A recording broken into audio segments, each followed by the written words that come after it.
Good morning, my friends. Happy Monday. Happy Monday. It's going to be a good week this week. Mama Joyful and Dad, Papa Joy. I feel weird calling him Papa Joyful. Mom and Dad are making their way down this week. So I'm really excited about that, to get to hang out with Mom and Dad for a few days. Right, Tammy? I bet it is. I keep getting notifications. You need to file your tax. My taxes have been filed for a month, but I keep getting notifications from TurboTax. So clearly I have two logins. Yep, tax day. I already got a notification that I owe the government an extra $300 for not paying my quarterly taxes on time. Oh well. All right. April 15th. Jonathan helps David. 1 Samuel 20:1-42. David now fled from Naioth in Ramah and found Jonathan. "What have I done?" he exclaimed. "What is my crime? How have I offended your father that he is so determined to kill me?" "That's not true," Jonathan protested. "You're not going to die. He always tells me everything he's going to do, even the little things. I know my father wouldn't hide something like this from me. It just isn't so." Then David took an oath before Jonathan and said, "Your father knows perfectly well about our friendship, so he has said to himself, 'I won't tell Jonathan. Why should I hurt him? But I swear to you, I am only one step away from death. I swear it by the Lord and by your own soul.'" "Tell me what I can do to help you," Jonathan exclaimed. David replied, "Tomorrow we celebrate the New Moon Festival. I've always eaten with the king on this occasion, but tomorrow I'll hide in the field and stay there until evening of the third day. If your father asks where I am, tell him I ask permission to go home to Bethlehem for an annual family sacrifice. If he says fine, you will know all is well. But if he is angry and loses his temper, you will know that he is determined to kill me. Show me this loyalty as my sworn friend, for we have made a solemn pact before the Lord. Or kill me yourself if I have sinned against your father. But please don't betray me to him." Hey, buddy. "Never," Jonathan exclaimed. "You know that if I had the slightest notion my father was planning to kill you, I would tell you at once." Then David asked, "How will I know whether or not your father is angry?" "Come out to the field with me," Jonathan replied, and they went out there together. Then Jonathan told David, "I promise by the Lord, the God of Israel, that by this time tomorrow or the next day at the latest, I will talk to my father and let you know at once how he feels about you. If he speaks favorably about you, I will let you know. But if he is angry and wants you killed, may the Lord strike me and even kill me if I don't warn you, so you can escape and live. May the Lord be with you as he used to be with my father. And may you treat me with faithful love of the Lord as long as I live. But if I die, treat my family with this faithful love, even when the Lord destroys all your enemies from the face of the earth." So Jonathan made a solemn pact with David, saying, "May the Lord destroy all your enemies." And Jonathan made David reaffirm his vow of friendship again, for Jonathan loved David as he loved himself. Then Jonathan said, "Tomorrow we celebrate the New Moon Festival. You will be missed when your place at the table is empty." The day after tomorrow, toward evening, go to the place where you hid before and wait there by the stone pile. I will come out and shoot 3 arrows to the side of the stone pile as though I were shooting at a target. Then I will send a boy to bring the arrows back. If you hear me tell him they're on this side, then you will know, as surely as the Lord lives, that all is well and there is no trouble. But if I tell him, 'Go farther, the arrows are still ahead of you,' then it will mean that you must leave immediately, for the Lord is sending you away. And may the Lord make us keep our promises to each other, for he has witnessed them." So David hid himself in the field, and when the New Moon Festival began, the king sat down to eat. He sat at his usual place against the wall, with Jonathan sitting opposite him and Abner beside him. But David's place was empty. Saul didn't say anything about it that day, for he said to himself, "Something must have made David ceremonially unclean." But when David's place was empty again the next day, Saul asked Jonathan, "Why hasn't the son of Jesse been here for either meal yesterday or today?" Jonathan replied, "David earnestly asked me if he could go to Bethlehem. He said, 'Please let me go, for we are having a family sacrifice. My brother demanded that I be there. So please let me get away to see my brothers. That's why he isn't here at the king's table.'" Saul boiled with rage at Jonathan. "You stupid son of a whore," he swore. It's getting hot in there. "Do you think I don't know that you want him to be king in your place, shaming yourself and your mother? As long as that son of Jesse is alive, you'll never be king. Now go and get him so I can kill him." "But why should he be put to death?" Jonathan asked his father. "What has he done?" Then Saul hurled his spear at Jonathan, intending to kill him. So at last, Jonathan realized that his father was really determined to kill David. Jonathan left the table in fierce anger and refused to eat on the second day of the festival, for he was crushed by his father's shameful behavior towards David.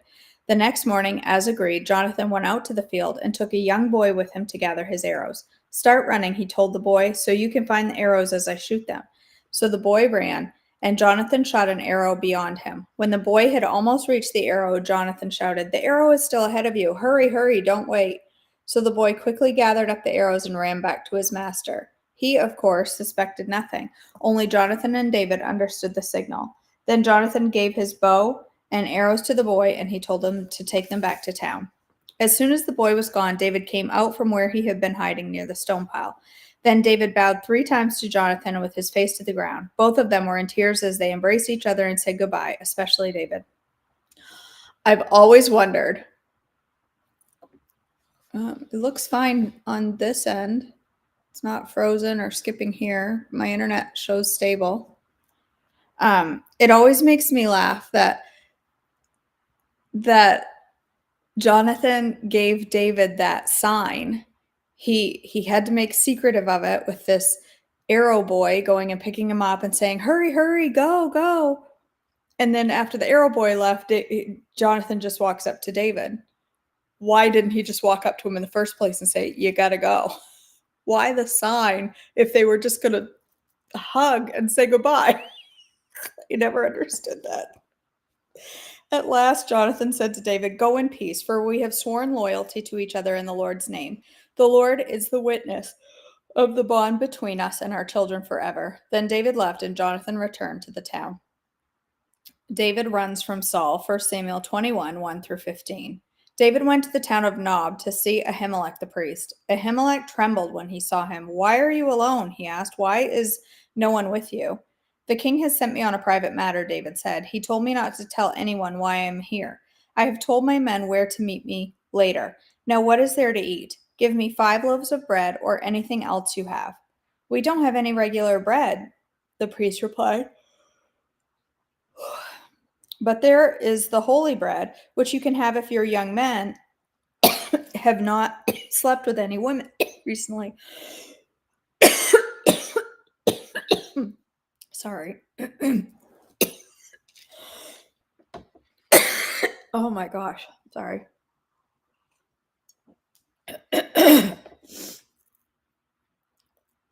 "But there is the holy bread, which you can have if your young men have not slept with any women recently." "Don't worry," David replied. "I never allow my men to be with women when we are on a campaign. And since they stay clean, even on ordinary trips, how much more on this one?" Since there was no other food available, the priest gave him the holy bread, the bread of presence that was placed before the Lord in the tabernacle. It had just been replaced that day with fresh bread. Now Doeg the Edomite, Saul's chief herdsman, was there that day, having been detained before the Lord. David asked Ahimelech, "Do you have a spear or a sword?" "The king's business was so urgent that I didn't even have time to grab a weapon. I only have the sword of Goliath the Philistine, whom you killed in the valley of Elah," the priest replied. "It is wrapped in a cloth behind the ephod. Take that if you want it, for there is nothing else here." "There is nothing like it," David replied. "Give it to me." So David escaped from Saul and went to King Achish of Gath. But the officers of Achish were unhappy about his being there. "Isn't this David, the king of the land?" they asked. "Isn't he the one that people honor with dances and singing? Saul has killed his thousands and David his 10,000s." David heard these comments and was very afraid of what King Achish of Gath might do to him. So he pretended to be insane, scratching on doors and drooling down his beard. Finally, King Achish said to his men, "Must you bring me a madman? We have already had enough of them around here. Why should I let someone like this be my guest?" Psalm 34, a psalm of David regarding the time he pretended to be insane in front of Abimelech, who sent him away. I will praise the Lord at all times. I will constantly speak his praises. I will boast only in the Lord. Let all who are helpless take heart. Come, let us tell of the Lord's greatness. Let us exalt his name together. I prayed to the Lord, and he answered me. He freed me from all my fears. Those who look to him for help will be radiant with joy. No shadow of shame will darken their faces. In my desperation, I prayed, and the Lord listened. He saved me from all my troubles. For the angel of the Lord is a guard. He surrounds and defends all who fear him. Taste and see that the Lord is good.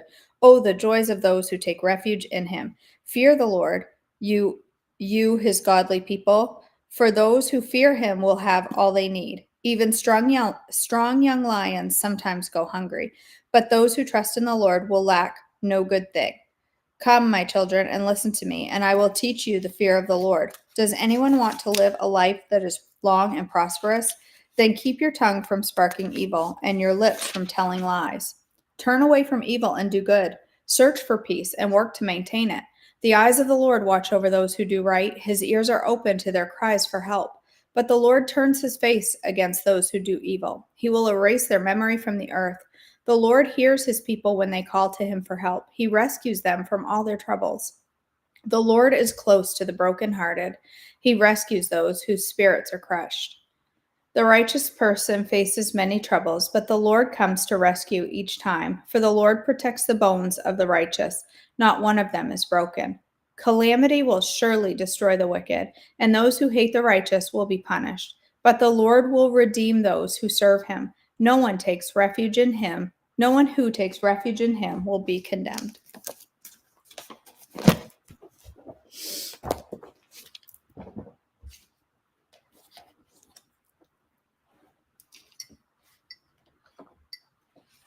The boy who would have been loyal.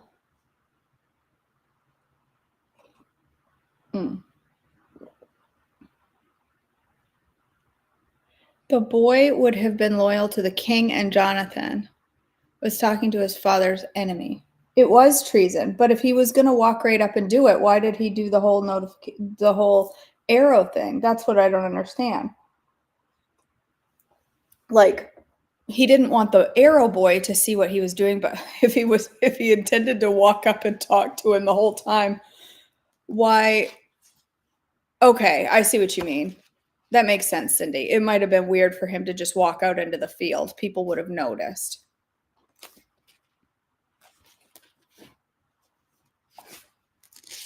That's awesome, Andrea. All right.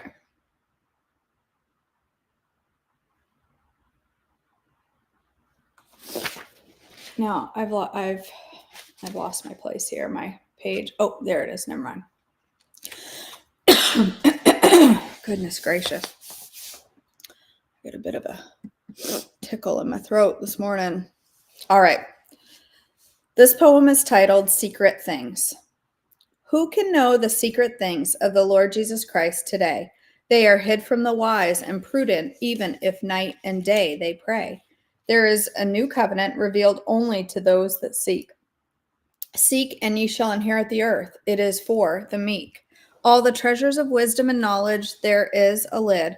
Only the righteous have keys. For others it is hid. God reveals the deep and secret things to the righteous called out ones. They dwell in a secret place under the protection of Jesus, the Son. The righteous from the foundation Jesus knew. Things kept secret from the foundation of the world shall be revealed to you. June 1st, 2005.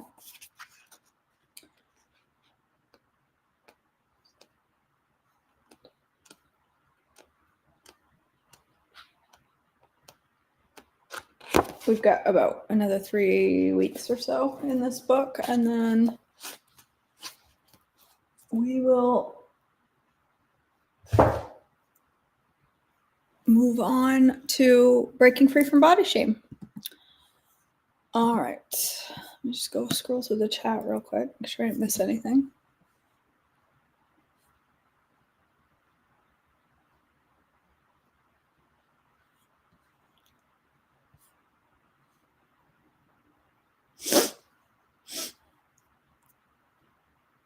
Right, Lois. You're right. Yeah, I totally feel that way about my sisters that are part of my small group. These yeah, that makes sense too, Anita. He couldn't stand it. Yeah. I feel the same way about my sisters in my small group that um, through the coaching experience became my small group. I feel the same way about them, that just very, very connected like that. I'm glad I have friendships that are strong like that. I can't imagine life without my girls. Don't even want to think about it. All right, my friends, let's go ahead and pray together. Dear Father in heaven, thank you for another week to honor you, to worship you, and to praise your name. And God, I'm grateful for each one of these ladies that comes together, and I pray that it honors you and blesses you. Thank you for this weekend and time, hopefully time of refreshment for most of us. Thank you for a blessed time in church yesterday and some family time in the afternoon. Thank you for beautiful weather, and I just thank you for the time we had yesterday to refresh and reset and be able to face this week renewed. And I thank you for all that is ahead of us this week. Many have a busy week. I know I have a very busy week, and I just thank you. I thank you that my week is busy. I thank you that I have opportunity to do the coaching that I have to do this week. I'm grateful for that. God, I thank you for mom and dad and their upcoming trip down here, and pray for safety for them to get here on the busy roads. I just pray that you will protect them and keep them safe on the roads. God, I pray for Kay and Bob as they continue on their journey this week for daily treatments, and I pray for safety for them as they travel.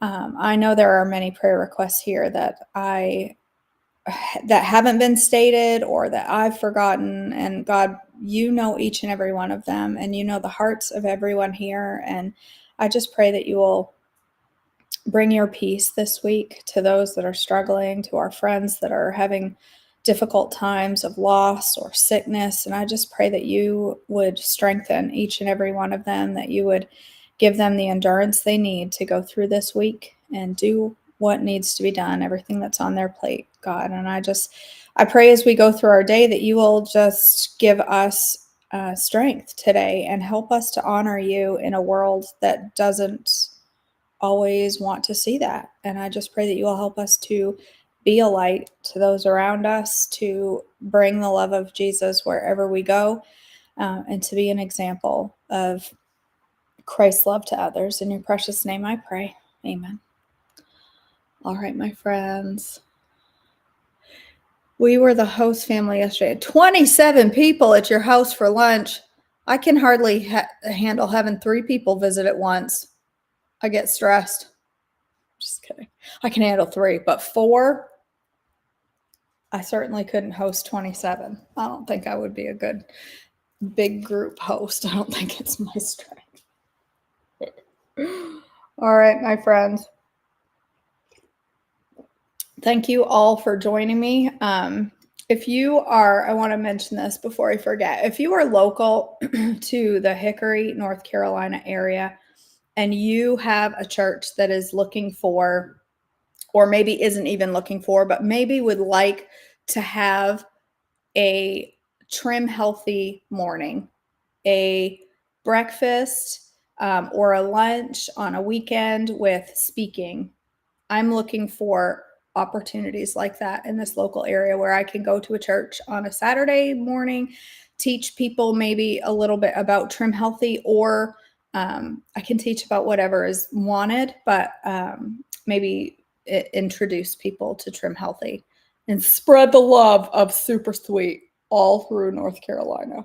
So if you are local to the Hickory area, I'm looking for local opportunities to do that. So not necessarily in Hickory, but within, an hour or two of where I'm at, would be awesome to start. But I would like to start finding opportunities to go speak and do that.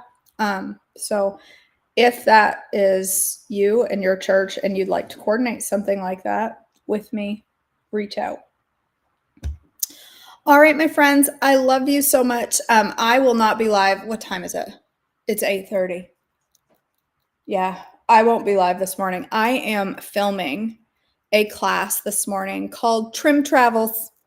So I have to get trimming and traveling. All about creating a good go bag, staying on plan when you are out of the house, when you are hit with unexpected situations of being in a place where you're not on plan, and how to stay on plan in those situations. So I've got to get that done this morning. So, and then I have one-on-ones all day. So I'm going to go do that and hopefully get back to live videos later this week, or, tomorrow or Wednesday, or definitely with Mom this weekend. I know I haven't been live every morning, but I've had so many one-on-ones that I haven't been able to be live. I need to do some lunches, but I will get back to it. And yeah, as soon as I finish this course. All right, you guys, I love you so much. Thanks for joining me, and I'll see you. Maybe I'll see you later if I can do a live later, but if not, I'll see you back tomorrow. Love you guys.